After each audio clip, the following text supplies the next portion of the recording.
ओम श्री साईनाथाय नमः। आइए आज बाबा की परम कृपा से हम अध्याय 28 को आरंभ करेंगे। इस अध्याय में चिड़ियों का शिरडी को खिंचा आना, लक्ष्मी चंद बुरहानपुर की महिलाएं, मेघा का निर्वाण की कथाओं का हम श्रवण करेंगे। श्री साईं अनंत हैं। वह एक चींटी से लेकर ब्रह्मांड पर्यंत सर्वभूतों में व्याप्त हैं। वेद और आत्मविज्ञान में पूर्ण पारंगत होने के कारण वह सद्गुरु कहलाने के सर्वथा योग्य हैं। चाहे कोई कितना ही विद्वान क्यों न हो, परंतु यदि वह अपने शिष्य की जागृति कर उसे आत्म स्वरूप का दर्शन न करा सके तो उसे सद्गुरु के नाम से कदापि संबोधित नहीं किया जा सकता। साधारणतः पिता केवल इस नश्वर शरीर का ही जन्मदाता है, परंतु सद्गुरु तो जन्म और मृत्यु दोनों से ही मुक्ति करा देने वाले हैं। अतः वह अन्य लोगों से अधिक दयावंत हैं। श्री साईं बाबा हमेशा कहा करते थे कि मेरा भक्त चाहे 1000 कोस की दूरी पर ही क्यों ना हो, वह शिरडी को ऐसे खिंचा चला आता है जैसे धागे से बंधी हुई चिड़िया खिंचकर स्वयं ही आ जाती है। इस अध्याय में ऐसी ही 3 चिड़ियों का वर्णन है। आइए पहली चिड़िया लाला लक्ष्मीचंद की कथा सुने। ये महानुभाव बंबई के श्री वेंकटेश्वर प्रेस में नौकरी करते थे। वहां से नौकरी छोड़कर वह रेलवे विभाग में आए और फिर वह Messrs rally brothers and company में मुंशी का कार्य करने लगे। उनका सन 1910 में श्री साईं बाबा से संपर्क हुआ। बड़े दिन यानी क्रिसमस के लगभग 1 या 2 मास पहले सांता क्रूज में उन्होंने स्वप्न में एक दाढ़ी वाले वृद्ध को देखा जो चारों ओर से भक्तों से घिरा हुआ खड़ा था। कुछ दिन के पश्चात वह अपने मित्र श्री दत्तात्रेय मंजूनाथ विजूर के यहाँ दासगनु का कीर्तन सुनने गए। दासगनु का यह नियम था कि कीर्तन करते समय श्रोताओं के सम्मुख वे श्री साईं बाबा का चित्र रख लिया करते थे। लक्ष्मीचंद को यह चित्र देखकर महान आश्चर्य हुआ, क्योंकि स्वप्न में उन्हें जिस वृद्ध के दर्शन हुए थे उनकी आकृति भी ठीक इसी चित्र के अनुरूप ही थी। इससे वह इस निष्कर्ष पर पहुंचे कि स्वप्न में दर्शन देने वाले स्वयं शिरडी के श्री साईनाथ समर्थ के अतिरिक्त और कोई नहीं है। चित्र दर्शन, दासगनु का मधुर कीर्तन और उनके संत तुकाराम पर प्रवचन आदि का कुछ ऐसा प्रभाव उन पर पड़ा कि उन्होंने शिरडी यात्रा का दृढ़ संकल्प कर लिया। भक्तों को चिरकाल से ही ऐसा अनुभव होता आया है कि जो सद्गुरु या अन्य किसी आध्यात्मिक ज्ञान की खोज में निकलता है उसकी ईश्वर सदैव ही सहायता करते हैं। उसी रात्रि को लगभग 8 बजे उनके एक मित्र शंकर राव ने उनका द्वार खटखटाया और पूछा कि क्या तुम हमारे साथ शिरडी चलने को तैयार हो? लक्ष्मीचंद के हर्ष का पारावार न रहा और उन्होंने तुरंत ही शिरडी चलने का निश्चय कर लिया। एक मारवाड़ी से 15 रुपए उधार लेकर तथा अन्य आवश्यक प्रबंध कर उन्होंने शिरडी को प्रस्थान कर दिया। रेलगाड़ी में उन्होंने अपने मित्र के साथ कुछ देर भजन भी किया। उसी डिब्बे में 4 यवन यात्री बैठे थे जो शिरडी के समीप ही अपने अपने घरों को लौट रहे थे। लक्ष्मीचंद ने उन लोगों से श्री साईं बाबा के संबंध में कुछ पूछताछ की। तब लोगों ने उन्हें बताया कि श्री साईं बाबा शिरडी में अनेक वर्षों से निवास कर रहे हैं और वे एक पहुंचे हुए संत हैं। जब वे कोपर गांव पहुंचे तो बाबा को भेंट देने के लिए कुछ अमरूद खरीदने का उन्होंने विचार किया। वे वहां के प्राकृतिक सौंदर्य में दृश्य देखने में कुछ ऐसे तल्लीन हुए कि उन्हें अमरूद लेने की सुधि ही न रही। परंतु जब वे शिरडी के समीप आए तो यकायक उन्हें अमरूद खरीदने की स्मृति हो आई। इसी बीच उन्होंने देखा कि एक वृद्धा टोकरी में अमरूद लिए तांगे के पीछे पीछे दौड़ती चली आ रही है। यह देख उन्होंने तांगा रुकवाया और उनमें से कुछ बढ़िया अमरूद खरीद लिए। तब वह वृद्धा उनसे कहने लगी कि कृपा कर यह शेष अमरूद भी मेरी ओर से बाबा को भेंट कर देना। यह सुनकर तत्क्षण ही उन्हें विचार हो आया कि मैंने अमरूद खरीदने की जो इच्छा पहले की थी और जिसे मैं भूल गया था, उसी की इस वृद्धा ने पुनः स्मृति करा दी है। श्री साईं बाबा के प्रति उसकी भक्ति देख वह दोनों बड़े चकित हुए। लक्ष्मीचंद ने यह सोचकर कि हो सकता है कि स्वप्न में जिस वृद्ध के दर्शन मैंने किए थे उनकी ही यह कोई रिश्तेदार हो, वह आगे बढ़े। शिरडी के समीप पहुंचने पर उन्हें दूर से ही मस्जिद में फहराती ध्वजाएं दिखाई दी, जिन्हें देख प्रणाम कर अपने हाथ में पूजन सामग्री लेकर वह मस्जिद पहुंचे और बाबा का यथाविधि पूजन कर वह द्रवित हो गए। उनके दर्शन कर वह अत्यंत आनंदित हुए तथा उनके शीतल चरणों से ऐसे लिपटे जैसे एक मधुमक्खी कमल के मकरंद की सुगंध से मुग्ध होकर उसे लिपट जाती है। तब बाबा ने उनसे जो कुछ कहा उसका वर्णन हेमाड पंत अपने मूल ग्रंथ में इस प्रकार करते हैं। साले रास्ते में भजन करते और दूसरे आदमी से पूछते। दूसरे से क्या पूछना, सब कुछ अपनी आंखों से देखना। काहे को दूसरे आदमी से पूछना, सपना क्या झूठा है या सच्चा, कर लो अपना विचार आप ही। मारवाड़ी से उधार लेने की क्या जरूरत थी, हुई क्या मुराद पूरी। यह शब्द सुनकर उनकी सर्वव्यापकता पर लक्ष्मीचंद को बड़ा अचंभा हुआ। वह बड़े लज्जित हुए कि घर से शिरडी तक मार्ग में जो कुछ हुआ उसका उन्हें सब पता है। इसमें विशेष ध्यान देने योग्य बात केवल यही है कि बाबा यह नहीं चाहते थे कि उनके दर्शन के लिए कर्ज लिया जाए या तीर्थ यात्रा में छुट्टी मनाएं। आइए अब सांझा की कथा सुने। दोपहर के समय जब लक्ष्मीचंद भोजन को बैठे तो उन्हें एक भक्त ने सांझे का प्रसाद लाकर दिया, जिसे पाकर वह बड़े प्रसन्न हुए। दूसरे दिन भी वह सांझा की आशा लगाए बैठे रहे, परंतु किसी भक्त ने वह प्रसाद नहीं दिया जिसके लिए वह अति उत्सुक थे। तीसरे दिन दोपहर की आरती पर बापू साहेब जोग ने बाबा से पूछा कि निवेद्य के लिए क्या बनाया जाए। तब बाबा ने उनसे सांझा लाने को कहा। भक्तगण 2 बड़े बर्तनों में सांझा भरकर ले आए। लक्ष्मीचंद को भूख भी अधिक लगी थी, साथ ही उनकी पीठ में दर्द भी था। बाबा ने लक्ष्मीचंद से कहा, तुमको भूख लगी है, अच्छा हुआ, कमर में दर्द भी है, लो अब सांझे की ही करो दवा। उन्हें पुनः अचंबा हुआ कि मेरे मन के समस्त विचारों को उन्होंने जान लिया है। वस्तुतः वह सर्वज्ञ हैं। इसी यात्रा में एक बार उनको चावड़ी का जुलूस देखने का भी सौभाग्य प्राप्त हो गया। उसी दिन बाबा कफ से अधिक पीड़ित थे। उन्हें विचार आया कि इस कफ का कारण शायद किसी की नजर लगी हो। दूसरे दिन प्रातःकाल जब बाबा मस्जिद को गए तो श्यामा से कहने लगे कि कल जो मुझे कफ से पीड़ा हो रही थी उसका मुख्य कारण किसी की कुदृष्टि ही है। मुझे तो ऐसा प्रतीत होता है कि किसी की नजर लग गई है, इसलिए यह पीड़ा मुझे हुई है। लक्ष्मीचंद के मन में जो विचार उठ रहे थे वही बाबा ने भी कह दिए। बाबा की सर्वज्ञता के अनेक प्रमाण तथा भक्तों के प्रति उनका स्नेह देखकर लक्ष्मीचंद बाबा के चरणों पर गिर पड़े और कहने लगे कि आपके प्रिय दर्शन से मेरे चित्त को बड़ी प्रसन्नता हुई है। मेरा मन आपके चरण कमल और भजनों में ही लगा रहे। आपके भवभय नाशक चरणों का स्मरण करते हुए मेरा जीवन आनंद से व्यतीत हो जाए, ऐसी मेरी आपसे विनम्र प्रार्थना है।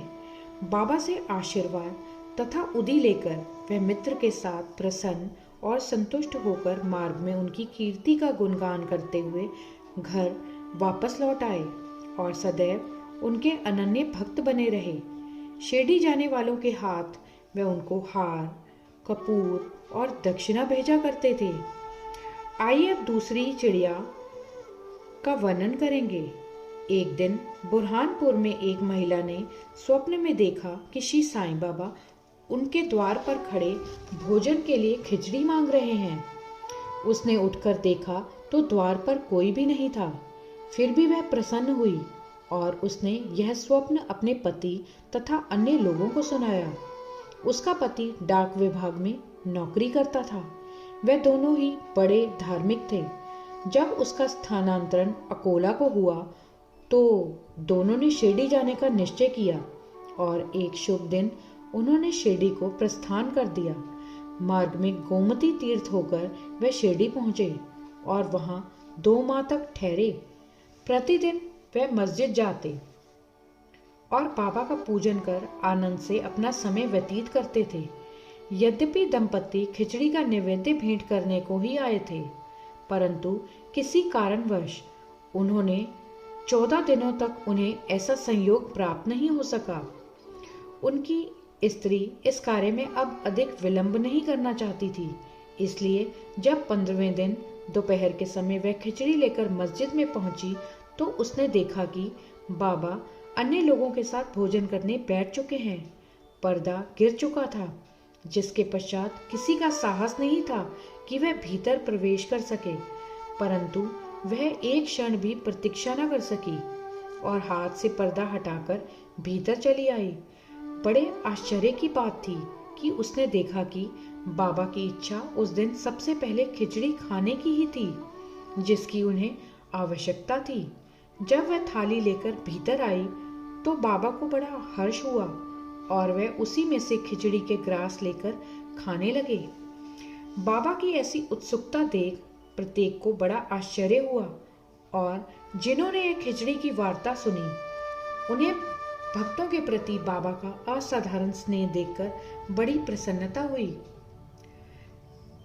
आइए अब तृतीय पक्षी की चर्चा सुने। बिरम गांव का रहने वाला मेघा अत्यंत सीधा और अनपढ़ व्यक्ति था।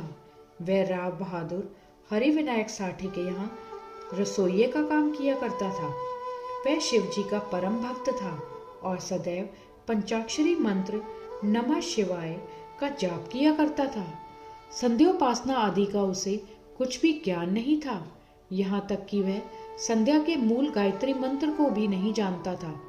राव बहादुर साठे का उस पर अत्यंत स्नेह था, इसलिए उन्होंने उसे संध्या की विधि तथा गायत्री मंत्र की शिक्षा दी। साठे साहब ने श्री साईं बाबा को शिवजी का साक्षात अवतार बतलाकर उसे शिरडी भेजने का निश्चय किया, किंतु साठे साहब से पूछने पर उन्होंने बताया कि श्री साईं बाबा तो यवन है। इसलिए मेघा ने सोचा कि शिरडी में एक यवन को प्रणाम करना पड़े, यह अच्छी बात नहीं है। भोला भाला आदमी तो वह था ही, इसलिए उसके मन में असमंजस पैदा हो गया।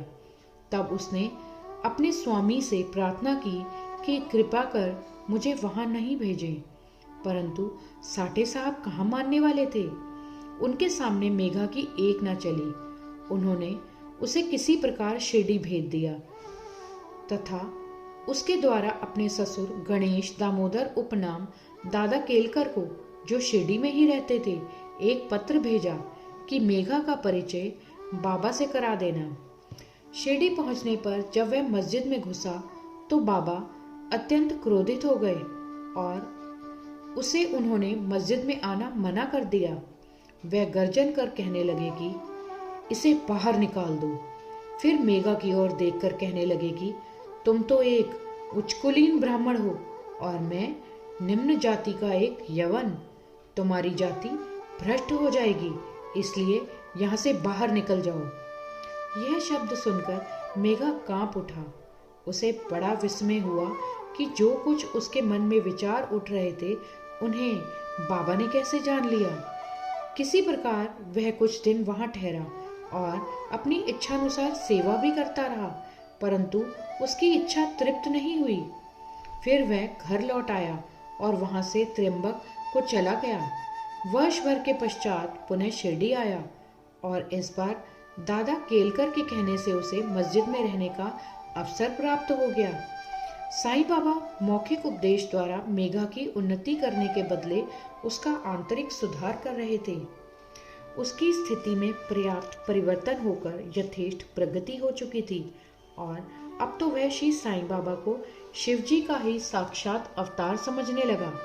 शिव पूजन में बिल्व पत्रों की आवश्यकता होती है, इसलिए अपने शिव जी का पूजन करने हेतु बिल्व पत्रों की खोज में वह मीलों दूर निकल जाया करता था। प्रतिदिन उसने ऐसा नियम बना लिया था कि गांव में जितने भी देवालय थे, प्रथम वहां जाकर वह उनका पूजन करता और इसके पश्चात ही चरणामृत पान करता था। एक बार ऐसा हुआ कि खंडोबा के मंदिर का द्वार बंद था।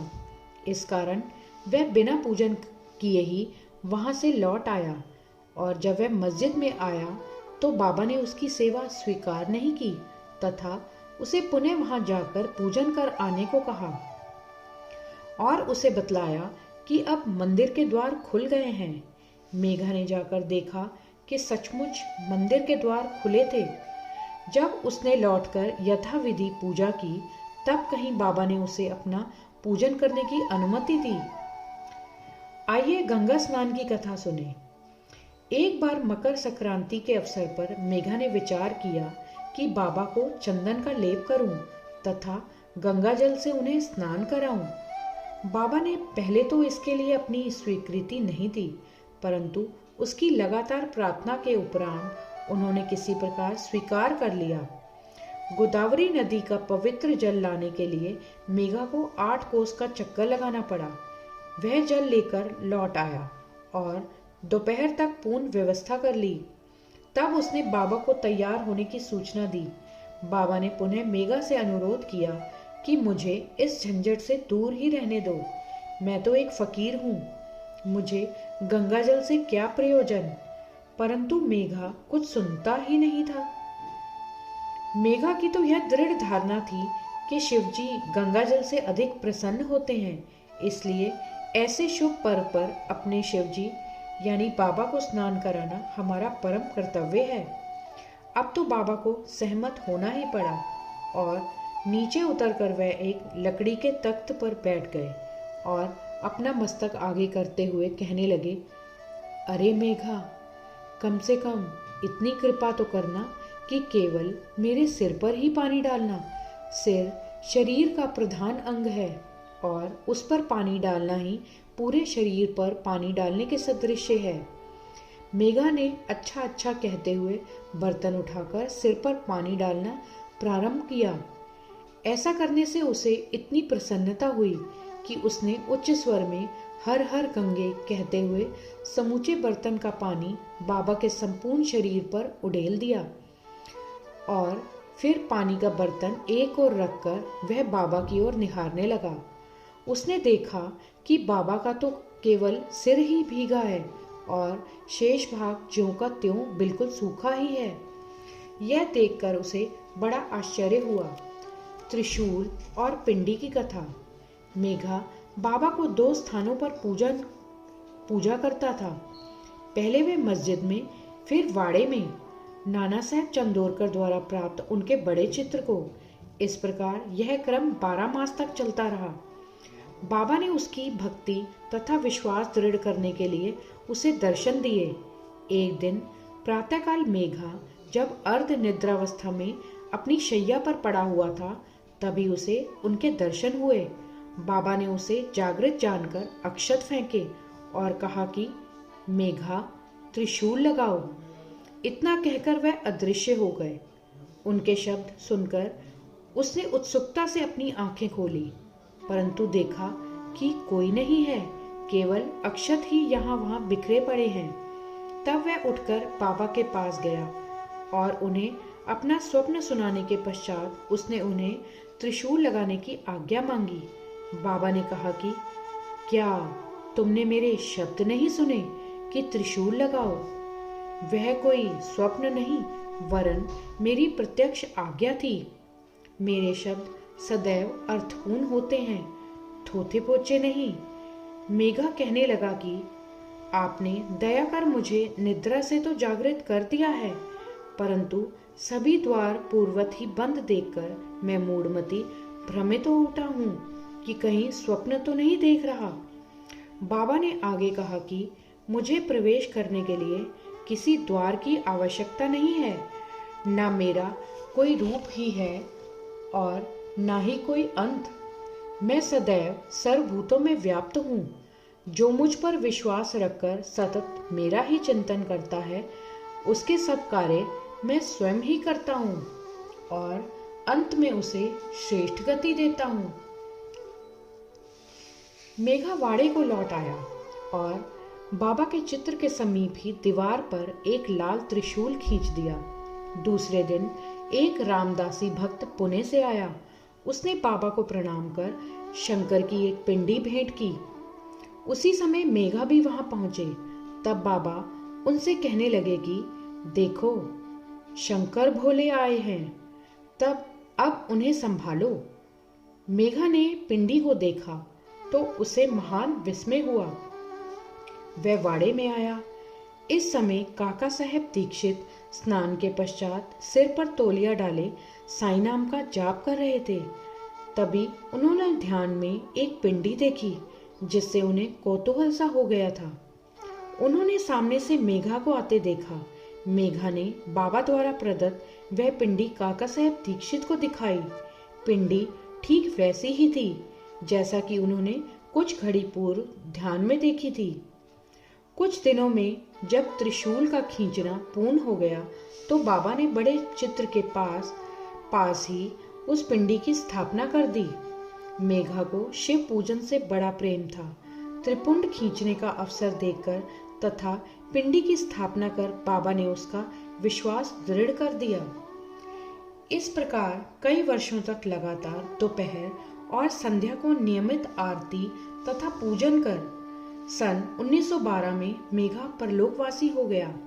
बाबा ने उसके मृत शरीर पर अपना हाथ फेरते हुए कहा कि यह मेरा सच्चा भक्त था। फिर बाबा ने अपने ही खर्च से उसका मृत्यु भोज ब्राह्मणों को दिए जाने की आज्ञा दी, जिसका पालन काका साहेब दीक्षित ने किया। श्री सद्गुरु साईनाथार्पणमस्तु। शुभम भवतु। अध्याय 28 संपूर्णम। ओम साई राम।